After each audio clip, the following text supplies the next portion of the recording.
Hola, ¿qué tal? Mi nombre es Alan Eduardo Ábalos Murillo, estudio en la Universidad Virtual del Estado de Guanajuato, en la licenciatura en Derecho. Curso el módulo de Derechos Humanos en el ámbito internacional, con la asesora Diana Patricia Josefina Orcasitas Hernández. El nombre del reto es ¿cuál es la responsabilidad del Estado mexicano? Y mi matrícula es 2001-8904. Bueno, nos piden que analicemos dos casos que a continuación voy a describir y responderemos una pregunta que al final nos solicita. En el caso número uno Ana se encontraba pacíficamente repartiendo panfletos a las personas que se manifestaban en la plaza de armas de su ciudad. El contenido de los panfletos versaba sobre citas bíblicas. Al enterarse lo que hacía Ana, un policía decidió arrebatarle los panfletos y detenerla, argumentando que no era lugar para repartir este tipo de información, pues alteraba el orden. Ana permaneció encerrada e incomunicada dentro de una patrulla durante 3 horas hasta que la manifestación concluyó. Posteriormente, la policía la trasladó a Barandilla, donde recibió burlas y calificativos peyorativos por el personal de seguridad pública. Luego de un día detenida, la dejaron en libertad. Ana denunció el hecho ante la Fiscalía General del Estado, así como ante la Comisión Estatal de Derechos Humanos.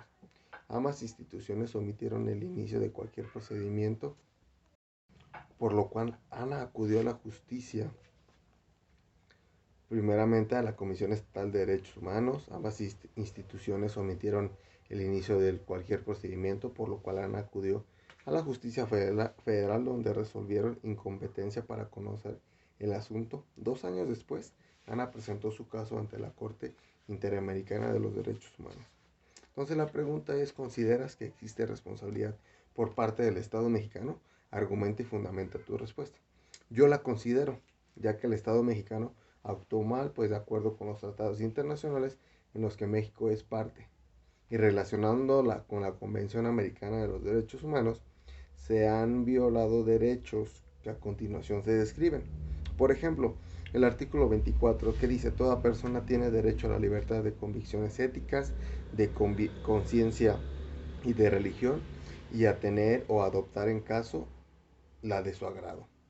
Esta libertad incluye el derecho a participar individual o colectivamente, tanto en el público como en el privado, en ceremonias, devociones o actos del culto respectivo, siempre que no constituyan un delito o falta penados por la ley.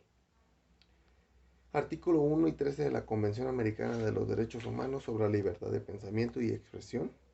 Artículo 6 de la Constitución Política, que dice que la manifestación de las ideas no será objeto de ninguna inquisición judicial o administrativa, sino en el caso del que ataque a la moral, la vida privada o derechos de terceros, provoca algún delito o perturbe el orden público.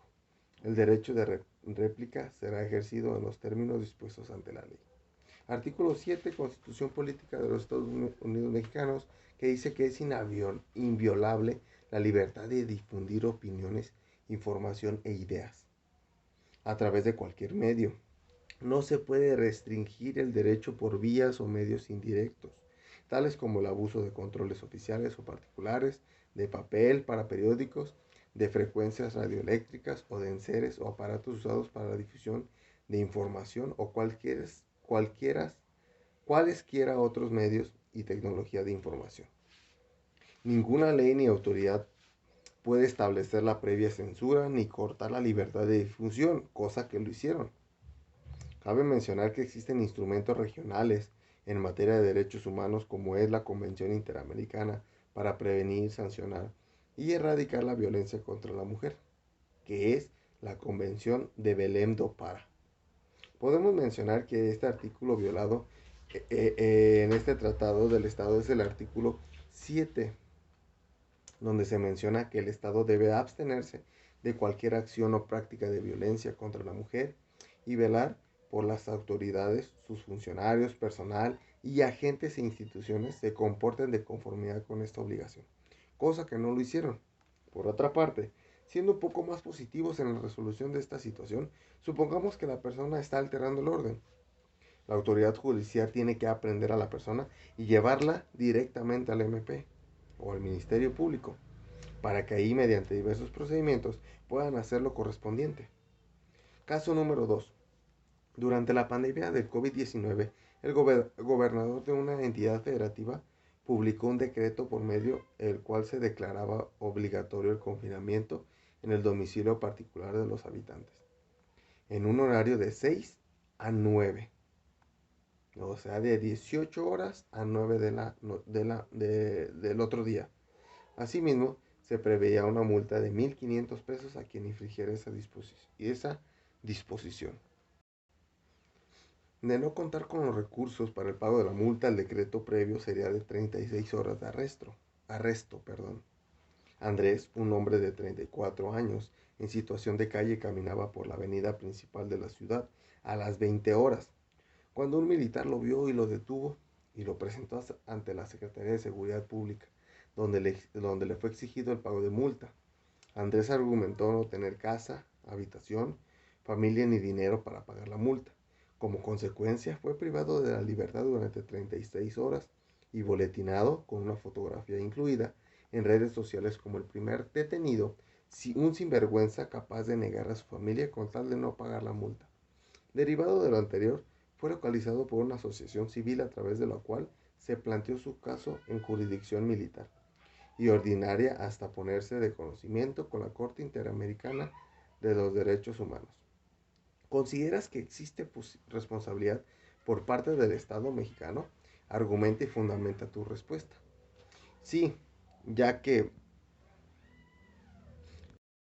ya que no es competencia de la jurisdicción militar desempeñar funciones de policía urbana, tal y como lo menciona el artículo 28 del Reglamento de Deberes Militares, señalando que queda prohibido a todo militar desempeñar funciones de policía urbana o invadir las funciones de esta, debiendo prestar su contingente solo en casos especiales en lo que lo ordena la Secretaría de Guerra.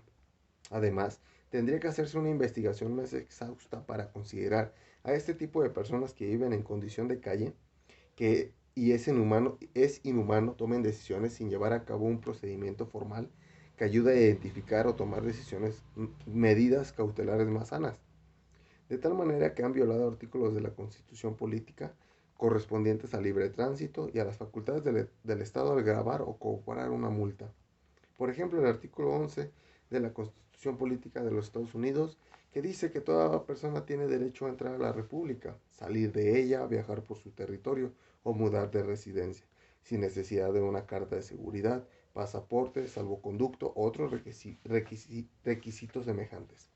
Por otro lado, en la Declaración de los Derechos Humanos, en su artículo 13, se dice que toda persona tiene derecho a circular libremente y a exigir su residencia en el territorio de un Estado.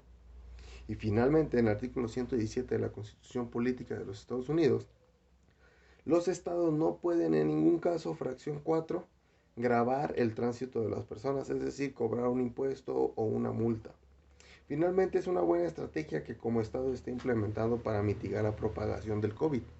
Pero como mencioné anteriormente, es necesario que se formalice este decreto sin dejar atrás los derechos humanos establecidos en la Constitución Política de los Estados Unidos Mexicanos y en los tratados internacionales en los que México se aparta. Cabe resaltar que los decretos deben ser una iniciativa del Congreso de la Unión y no de una persona, en este caso del presidente o del gobernador, que si bien tiene una autoridad, no es la facultad para hacer este tipo de decretos.